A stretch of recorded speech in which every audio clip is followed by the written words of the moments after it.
Hey, this is me building and strategizing my 400k per year profit solo consulting business. And the way that these videos work is that they follow the exact same structure.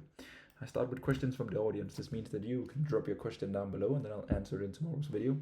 Then I show you my business stats. So I give you a behind the curtain look of basically my cost, revenue, cash collected today.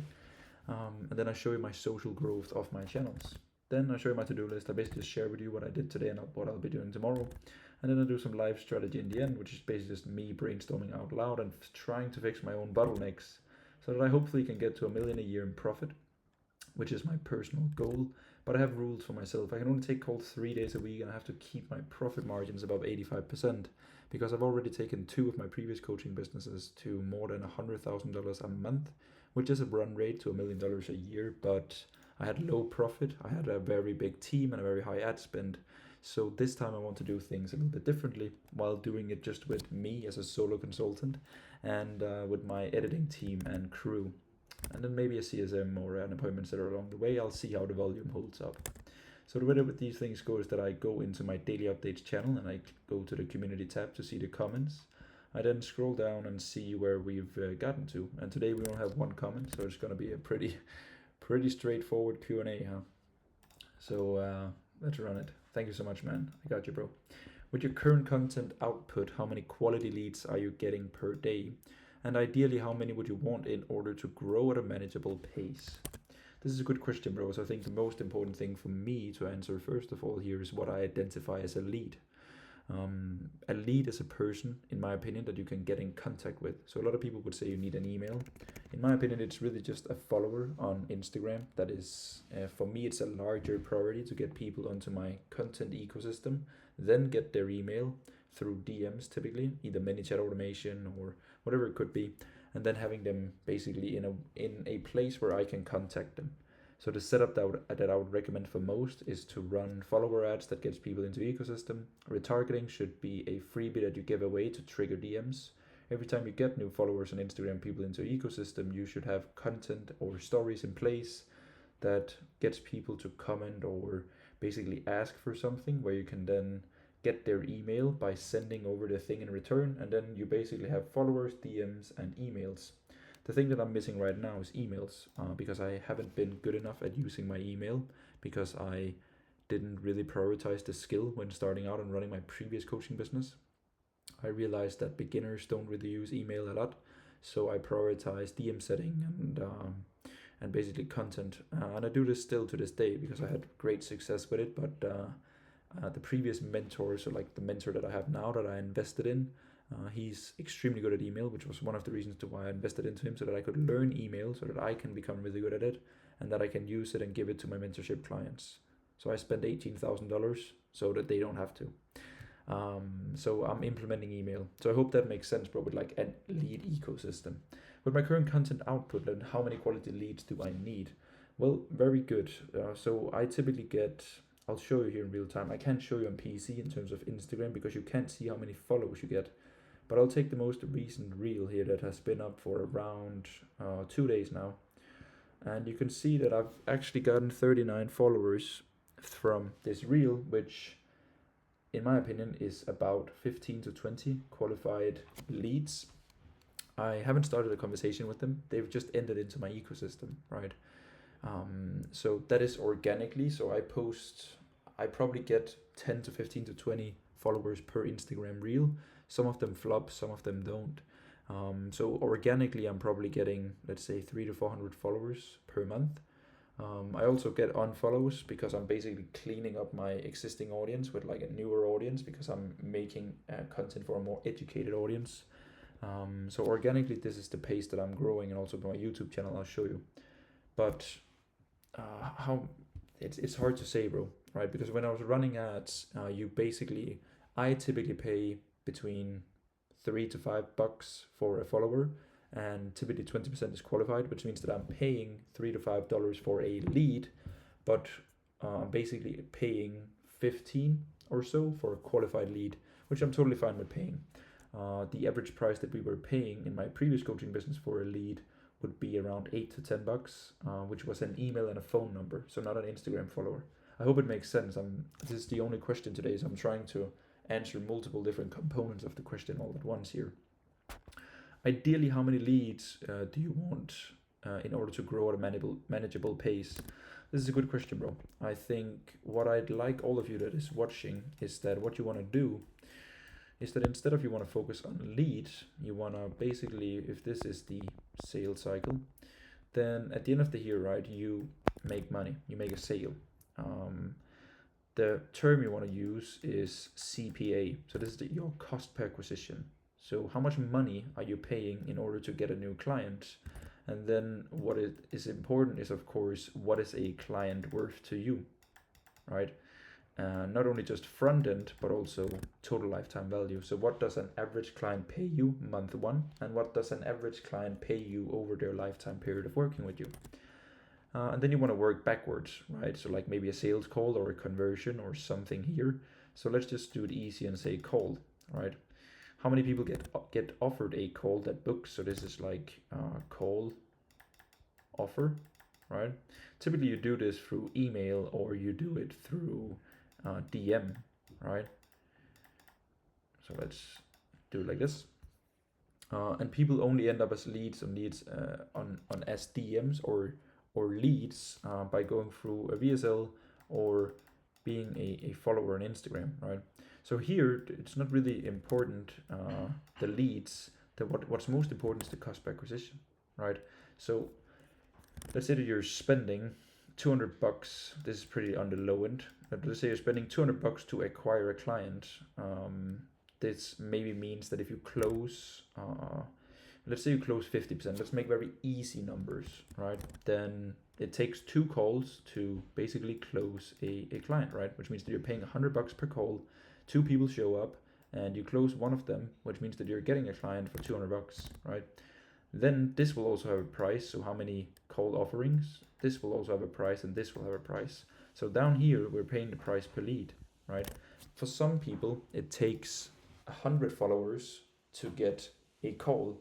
For other people, it takes 10 followers to get a call. So it's not really, the most important thing is not really the cost per lead. The most important metric is cost per call and cost per acquisition. Cost per acquisition first priority, right? So I think, bro, to give you a little bit more, a better answer, and to give you a more clear answer, I would say, how many leads would I need?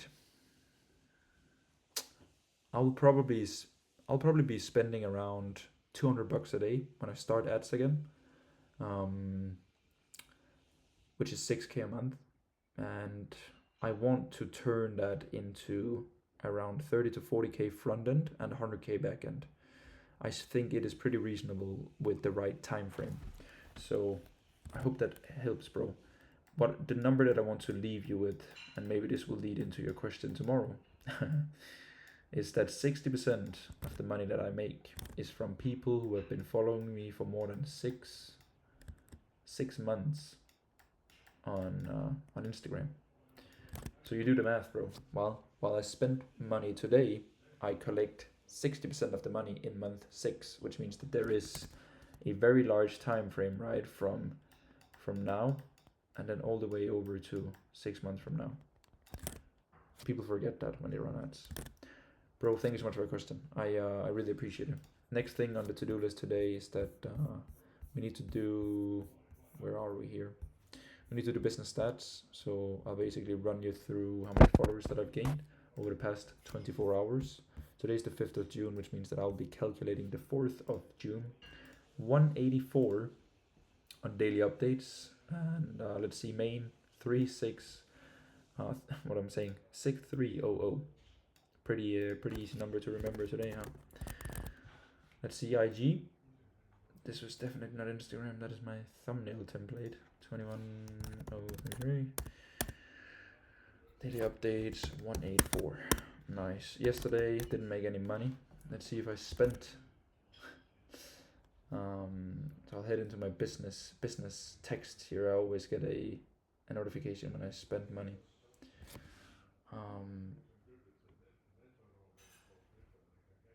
I didn't. Easy. So 0 day yesterday.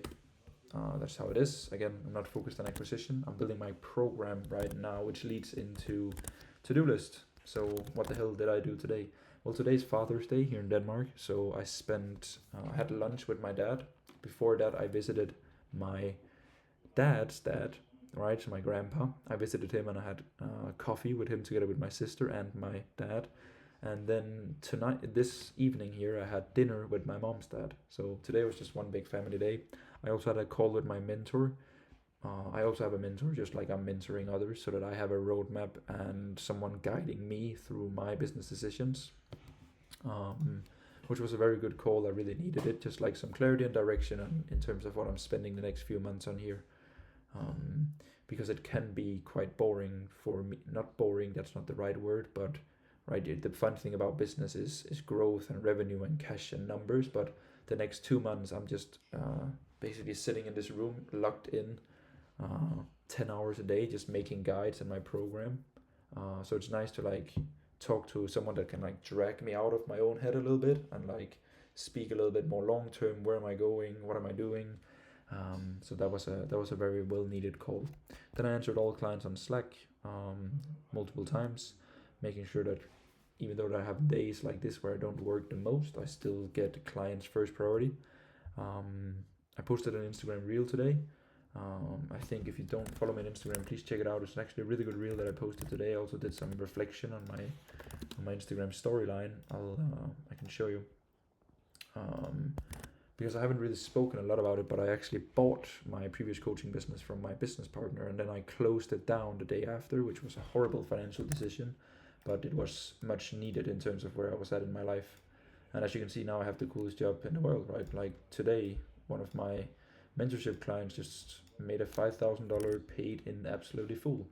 This guy came to me when he was doing 5K a month as an agency owner. Today, he did $5,000 in one payment, not for an agency service, but for consulting, right? So he's now, as you can see, he has a personal brand now, right?